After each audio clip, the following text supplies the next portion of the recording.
2 days ago, I had somebody who had come and she was like, I'm 28, but I want to get Botox done. I said, no, I'm not doing Botox for you. She said, no, it's preventative. I know, I've read about it. My friends are doing it in the US. I said, yeah, but we're still a little backward there. So hang in there, we'll wait. In a month, there'd be one patient. Now, in a day, like people are just walking in and saying, okay, doc, I think I want some Botox. I think I want some fillers. Back in the day, only if you had an issue, you would come. But today, I have patients who come in. I have men who come in. All of us, we're low on immunity, we're falling ill. We don't know what the reason is. Oral supplements, vitamins, A, B, D, E, and drink enough water. And along with that, make sure your diet is healthy. Moisturizers with ceramide, apart from the sunscreen. So these are the two important things, if you ask me, post-COVID.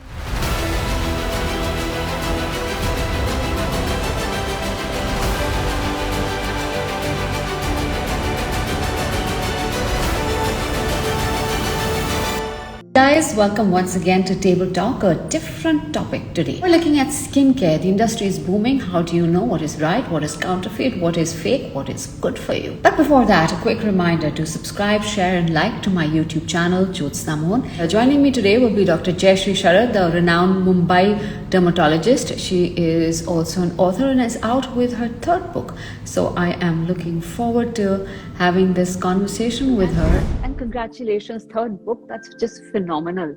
Thank you, Jyotsna. Thank you so much. So, tell me, I'm going to kick right into this conversation. Tell me, what prompted you to write this one, the skincare answer book? I mean, people like me ask you all kind of questions. Is it because of us? No, it's not just me.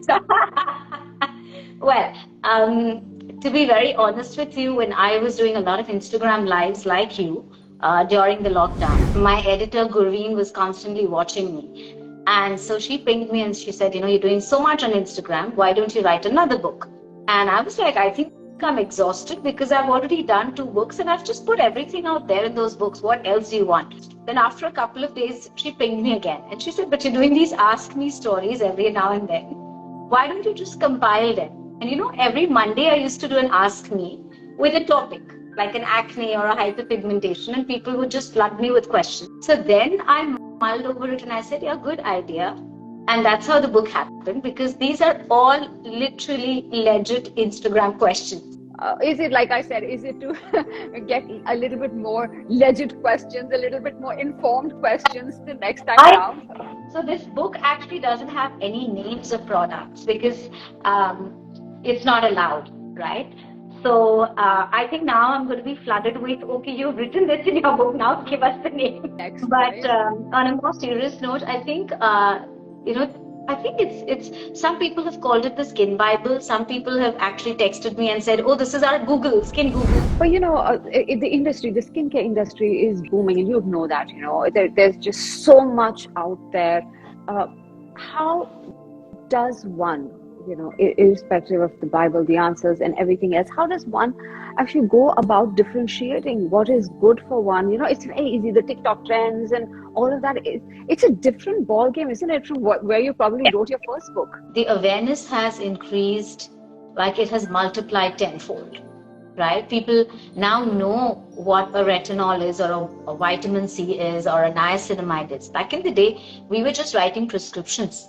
And all these ingredients were always there. But now, people know about them. They're aware. So if you prescribe something, they question you. If you don't prescribe something, they question you. It's amazing. But at the same time, what also happens is people don't know what to use. So a lot of times, people are just buying a lot of products and following their own, forming their own skincare routine and using different kinds of serums. I have kids who come with like a basket of vitamin C, niacinamide, AHA, BHA, retinol. Everything is there in their kitty, and I have to tell them, listen, your skin doesn't need so much. You probably need 1 or 2 things. So, so there's also that confusion, and it's very overwhelming for people to sort of figure out what is right for them, what is not. Not everything is, required, number 1. Number 2, skin is unique. What is really good for you may be very bad for me. So you can't just ape somebody or your favorite star or your favorite model and say, okay, let me use what she is using. So it can get very overwhelming, and it's important to have somebody as a guide. And I think the book will be a good guide. And then, of course, the dermatologists are there. is there also some, fear, or would you caution people who are going out to buy it to just, beware of the kind of products, Yeah. somewhere there could be an issue, right? You could end up with rashes and burns and scarring and post-inflammatory hyperpigmentation, that's dark patches and stuff like that if you end up using the wrong products. Acne and is the most common thing that can happen. Like if the product is heavy, if it's cream based, if it's oil based, it can clog your pores and you can develop a lot of acne. So there are all these so-called side effects which can happen. So it's you have to identify your skin type. You have to use the product depending on your skin type, your hormones, and the climate as well. So what suits you in summer may not suit you in winter. What suits you in Mumbai may not suit you in London. So you got to keep all those things in mind. And so you have to be a little mindful when you're using products on your skin. In the post-COVID environment, is there anything that you would like to flag? You need that extra amount of vitamins. All of us, we're low on immunity, we're falling ill, we don't know what the reason is, and we should be more mindful of those things: oral supplements, vitamins A, B, C, D, E, minerals, trace elements, and drink enough water. And along with that, make sure your diet is healthy. And then, of course, the skincare where you have ample moisturizer, because the skin does get a lot more dehydrated and sensitive. So moisturizers with ceramides will actually protect the skin barrier layer, and that is something that you really need apart from the sunscreen. So these are the two important things, if you ask me, post-COVID. Sunscreen. Sunscreen, that's sunscreen. You know that, Jyotsna.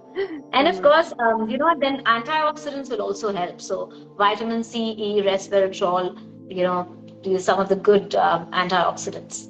So what are the big concerns, or that you have? Is there any big concerns that you've flagged out in your book? I've talked about acne. I've talked about hyperpigmentation.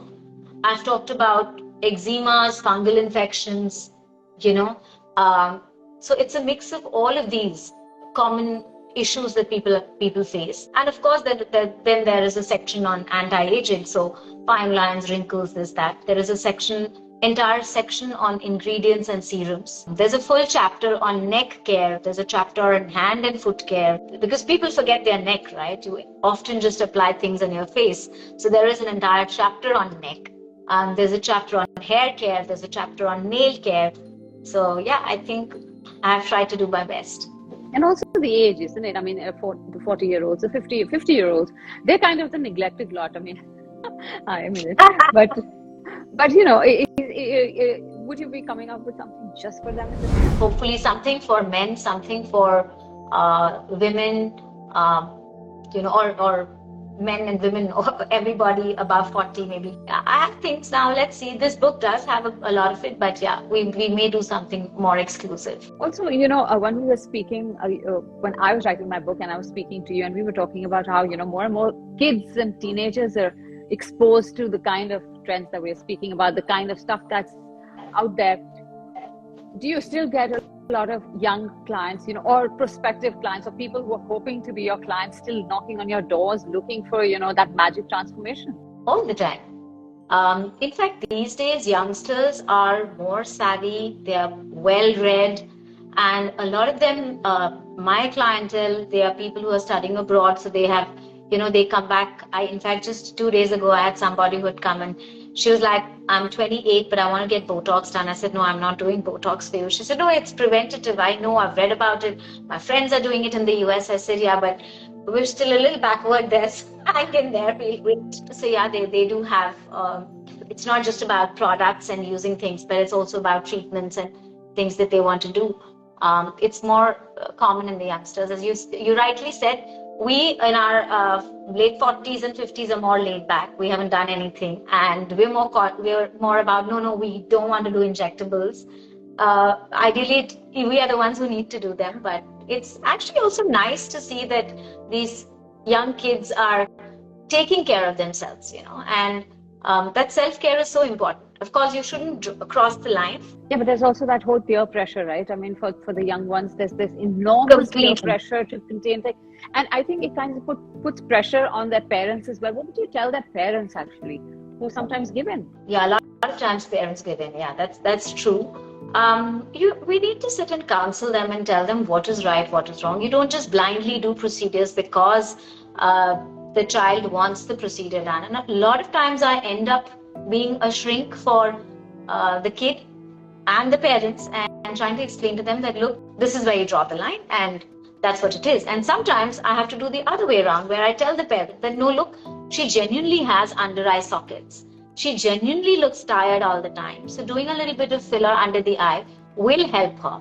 And there's no harm in doing it. So then it's not about, something to do with beauty or something to do with, anti-aging. It's more about how your bone structure is. And so you need a little filling there so that there's no shadow and you don't look tired all the time. So both ways, there is a certain amount of explanation. A scientific explanation which needs to be done. Let's go back to the beginning of the journey as a dermatologist. And I have two questions. Firstly, how did you get into this? Is it everything that you'd hoped it to be? And what has your learning been along the way? So, the funny part is I never wanted to be a dermatologist. Oh, really? And I've always said it. I've said it in my first book also. I wanted to be a pediatrician. I love kids. And it's always been like that. And when I was young and even when I was doing my MBBS, I was like, okay, I want to be a pediatrician.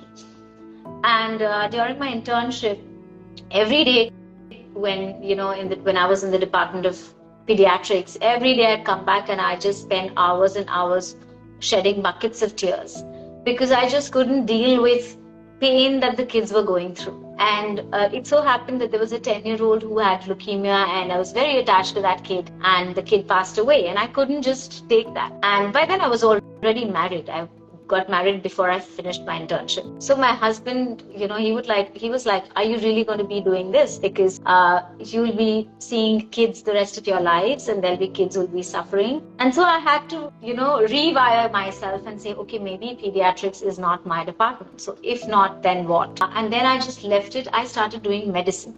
So I was studying to be an intensivist or a physician, an MD medicine physician. And somewhere after my first year residency, my mom, ironically developed a cerebral stroke, and she was in the hospital in Jamshedpur. She was in coma for 15 days.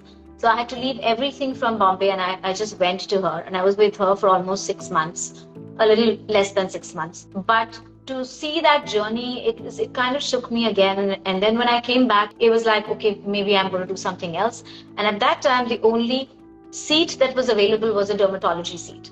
Dermat back in the day, I'm talking about 96, 97, was not the most sought after branch. And so I got it, And maybe my mom wanted to be a dermatologist. She never lived to see me become a dermatologist, but maybe that was it, because when I came back, I got the seat, I took it, and then, I never looked back. I was telling somebody that, listen, I love my profession. I'm happy I found this, and I found my peace in this, and I'm so passionate about it. But that's the story. It's lovely, finding the peace in whatever you do. It's different.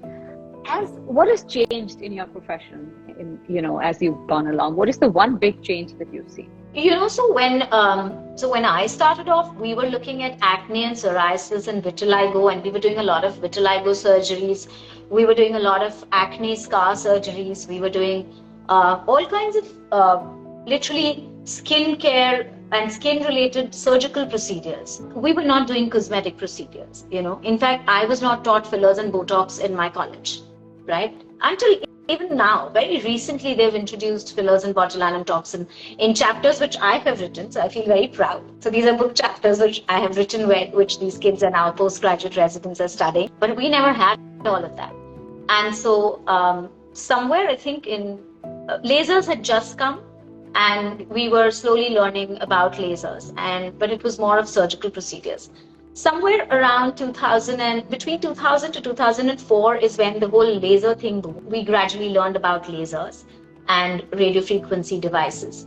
And then, that's around the time when people were actually talking about fillers and Botox. Now, Botox was first discovered it was always there. It was there for conditions like cerebral palsy and, cervical dystonias and eyelid paralysis and all of that. For cosmetic uses, it came into the picture only in 1993. So It was way too, it was like, it was a baby when I was studying. So by the time I graduated and started my practice in 2000, nobody had talked about Botox in Bombay, except for, I think, Dr. Rekha Sheth, who's no longer there. She passed away. She was one of my mentors. And and there were one or two more who had just about started somewhere around 2004, somewhere around 2004-5. So that's when I was working with Dr. Sharad, my teacher, my guru. And he sort of encouraged me, and he said, and I also was really interested in and intrigued in knowing about fillers and Botox. It's like, okay, we're only doing surgeries, we're only doing lasers, let's look at this. And so I sort of gathered some amount of money and did my first international trip abroad. I'd never even boarded a flight. So it was very interesting. I got a scholarship. I went to Bangkok. I did a fellowship there. Came back, hardly one, even after coming back, 1 or 2 patients for Botox and fillers. Very difficult to convince them. In a month, there'd be 1 patient. Now, in a day, like, people are just walking in and saying, okay, doc, I think I want some Botox. I think I want some fillers. So that's the difference now. There's a huge difference. Back in the day, only if you had an issue, you would come. So you had a rash, you come to a dermat. You have acne, it's a normal thing. So why a dermat? Even for acne, right? But if you have psoriasis, pemphigus, then eczemas, you come to a dermat. But today, I have patients who come in. I have men who come in. And when you ask them, they say, no, we don't have any issue. We just want a skincare routine. And so when you give them the routine, they'll say, do you think we need a facial once in a month or some treatment? And you're looking and saying, okay, great. So then you jot down that, you make a plan for that. So it's very interesting. So it's a huge change, a huge leap, and a very gratifying leap in these 23 years. But yes, 23 years. So you also mentioned Botox. I was going to ask you actually, has the stigma around Botox gone down a bit? Where do you think it is? This is big town Bombay. Across the country, in normal conversations, do you think there's still a lot left to be desired to, people like you will have to come out and keep explaining that it's safe or whatever? What does it take? I think in metros, and in cities like Mumbai, and especially my kind of clientele, it's a little easier. But otherwise, I think the general population, it's very tough. There is a huge stigma even today. Also, people don't understand the difference between Botox and fillers. Fillers are my passion.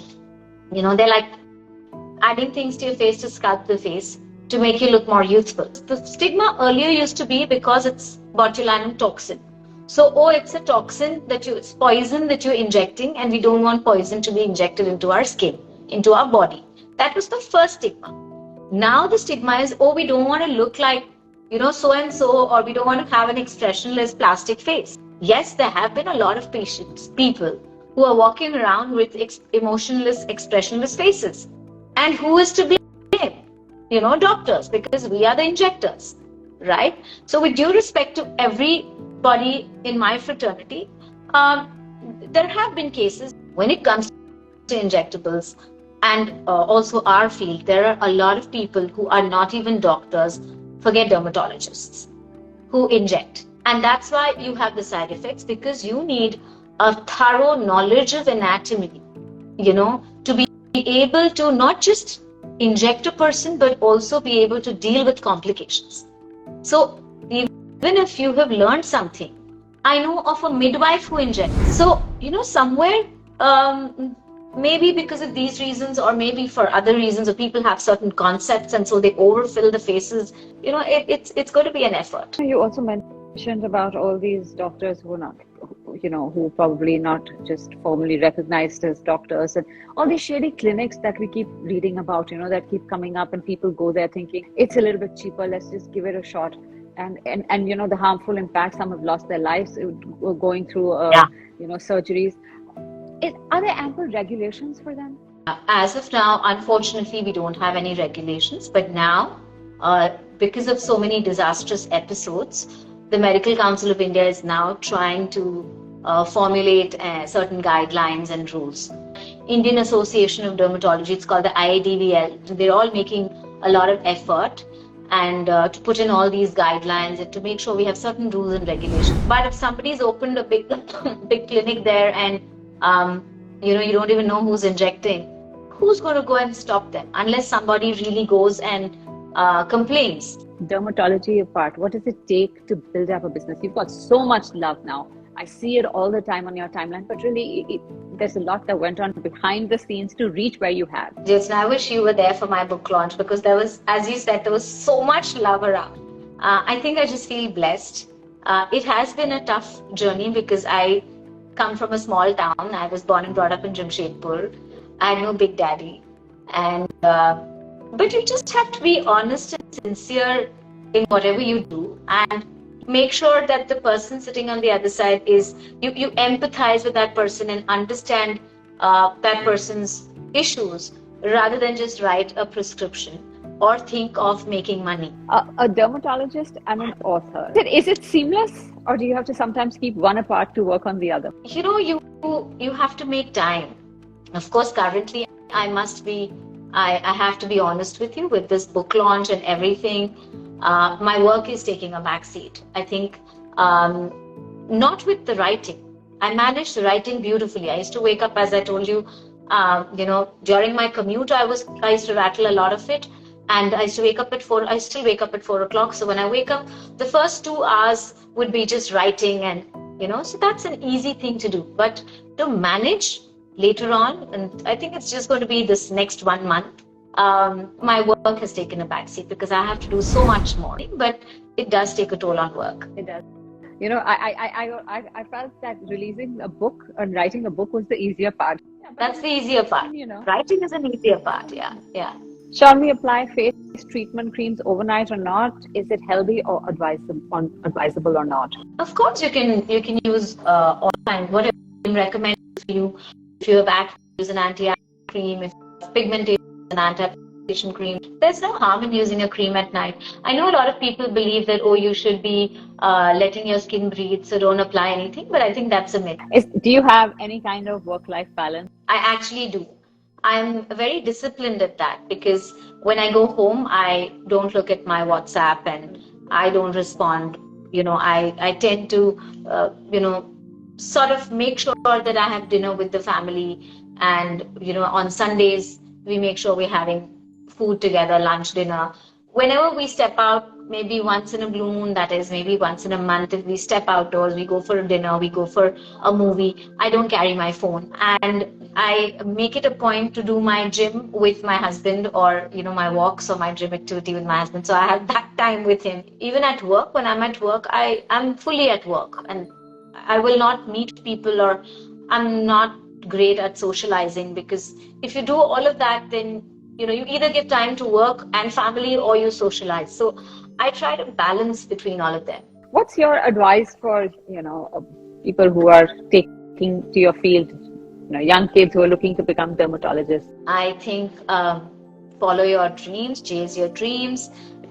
Dedication, discipline, determination, honesty, perseverance, and you have to keep upgrading yourself. You have to keep attending conferences, workshops, seminars.